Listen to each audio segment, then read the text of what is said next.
That third failure in a row, did you think, I need to pack this in? Never. Why not? I don't ever give up.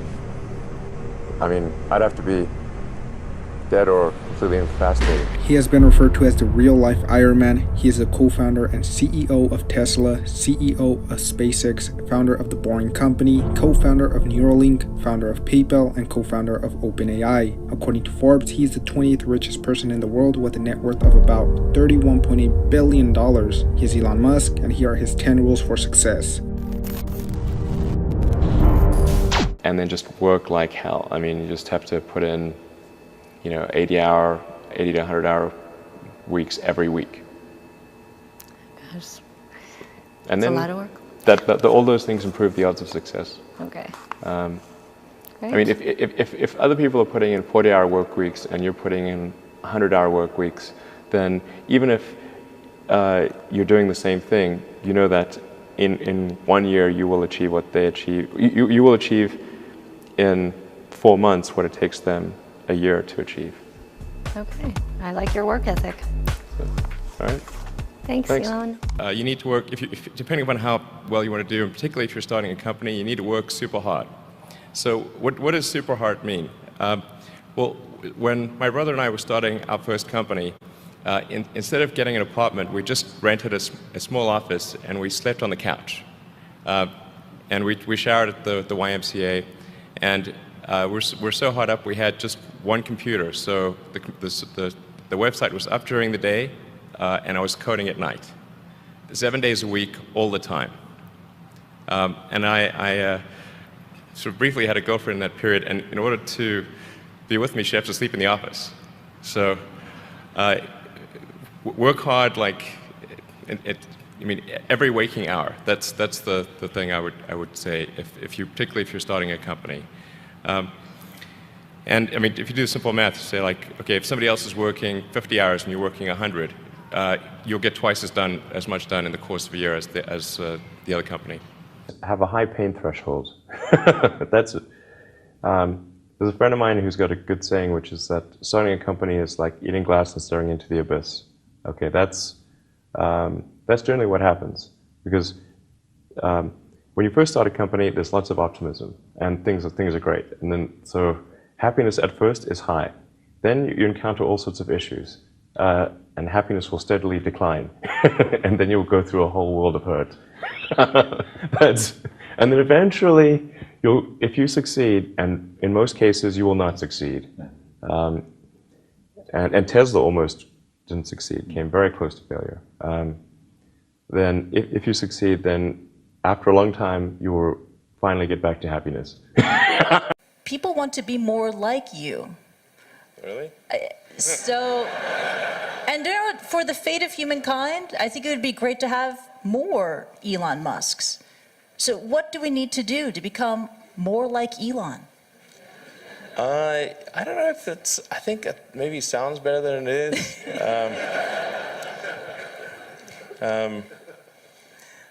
Yeah, I mean, honestly, like there's a friend of mine who's got a great saying about creating a company, which is trying to build a company and have it succeed is like eating glass and staring into the abyss. So, I mean, what tends to happen is it's sort of quite exciting for the first several months of starting a company. Yeah. And then reality sets in, things don't go as well as planned, customers aren't signing up, the technology or the product isn't working as well as you thought. Yeah. And then that can sometimes be compounded by a recession, and it can be very, very painful for several years. So I think, frankly, starting a company, I would advise people to have a high pain tolerance. Yeah. People do not think critically enough. I mean, critical thinking is a skill in short supply, where people take too many things they assume too many things to be true without sufficient basis in that belief. So it's very important that people closely analyze what is supposed to be true and try to build up try to say, let's analyze things from first principles, not by analogy or not by convention. If you assume things are true by convention, which is actually what most people do, then it's difficult to gain insight into how things can be bettered. So, in any argument or any sort of train of thinking, you want to make sure that the underlying premises are valid and applicable, and then in reaching a conclusion, that the conclusion you're reaching is necessarily driven by the underlying premises and the interconnection between those premises. That may seem like a really simple thing to say, but most people don't do that. So it's really the foundation of rational thought.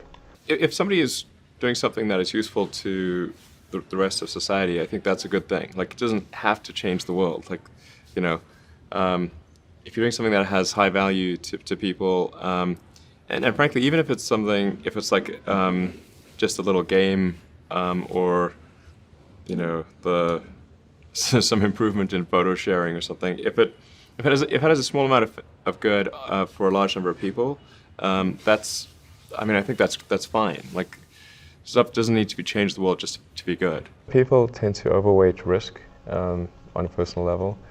It's one thing if you've got, a mortgage to pay and kids to support, and that if you were to deviate from your job, how are you going to feed your family and pay the rent? And okay, that's understandable. But let's say you're young and you're just coming out of college or coming out of high school or whatever. What do you risk? You're not going to starve. I mean, right. It's really certainly not in any kind of modern economy. It's so easy to earn enough money just to live somewhere and eat food. You could, very easy to do. So I don't know what are they afraid of? They're mostly afraid of failure, I think, But people should be less risk averse when there's not much at risk. You've got to make sure that whatever you're doing is a great product or service. It has to be really great. And I go back to what I was saying earlier, where if you're a new company, unless it's like some new industry or new market if it's an untapped market, then you have more ability to. The standard is lower for your product or service. But if you're entering anything where there's an existing marketplace against large entrenched competitors, then your product or service needs to be much better than theirs. It can't be a little bit better, because then you put yourself in the shoes of the consumer, and they say, why would you buy it as a consumer? You're always going to buy the trusted brand unless there's a big difference. So a lot of times, entrepreneur will come up with something which is only slightly better. And it can't just be slightly better. It's got to be a lot better. If you're creating a company or if you're joining a company, the most important thing is to attract great people. So either join a group that's amazing, that you really respect, or if you're building a company, you've got to gather great people. All a company is a group of people that have gathered together to create a product or service.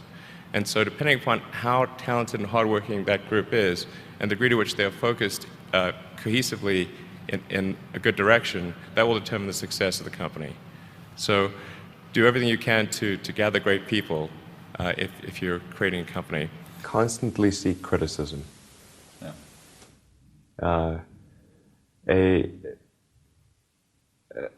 A well thought out critique of whatever you're doing is as valuable as gold. And you should seek that from everyone you can, but particularly your friends. Usually your friends know what's wrong, but they don't want to tell you because they don't want to hurt you. So lift you up, sort of lift your...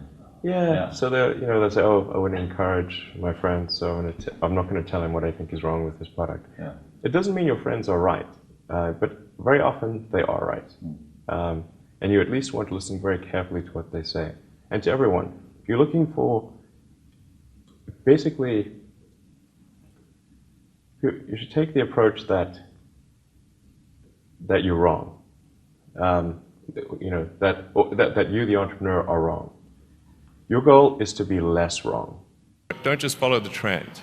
So you may have heard me say that it's good to think in terms of the physics approach of first principles, which is, rather than reasoning by analogy, you boil things down to the most fundamental truths you can imagine, and you reason up from there. And this is a good way to figure out if something really makes sense, or if it's just what everybody else is doing. It's hard to think that way. You can't think that way about everything. It takes a lot of effort. But if you're trying to do something new, it's the best way to think. And that framework was developed by physicists to figure out counterintuitive things like quantum mechanics. So it's really a powerful method. People who've been in the rocketry business for decades, who say about you that you don't know what you don't know. Well, I suppose that's true of anyone. How can anyone know what they don't know? But when critics say you can't do this, your answer to them is, we've done it. You know, there are American heroes who don't like this idea. Neil Armstrong, Gene Cernan have both testified against commercial spaceflight in the way that you're developing it, and I wonder what you think of that. I was very sad to see that, because those guys are, those guys are heroes of mine, so it's really tough. I wish they would come and visit and see the hardware that we're doing here. And I think that would change their mind. They inspired you to do this, didn't they? Yes. And to see them casting stones in your direction. It's difficult. Did you expect them to cheer you on? So they're hoping they would. What are you trying to prove to them? What I'm trying to do is to make a significant difference in spaceflight and help make spaceflight accessible to almost anyone. And I would hope for as much support in that direction as we can receive. So those were Elon Musk's 10 rules for success. Comment below which one is your favorite, and don't forget to subscribe to the channel for more motivational content. Also make sure to destroy that like button if you enjoyed or found this video helpful. Alright guys, this is Alpha Leader signing out. Thanks for watching.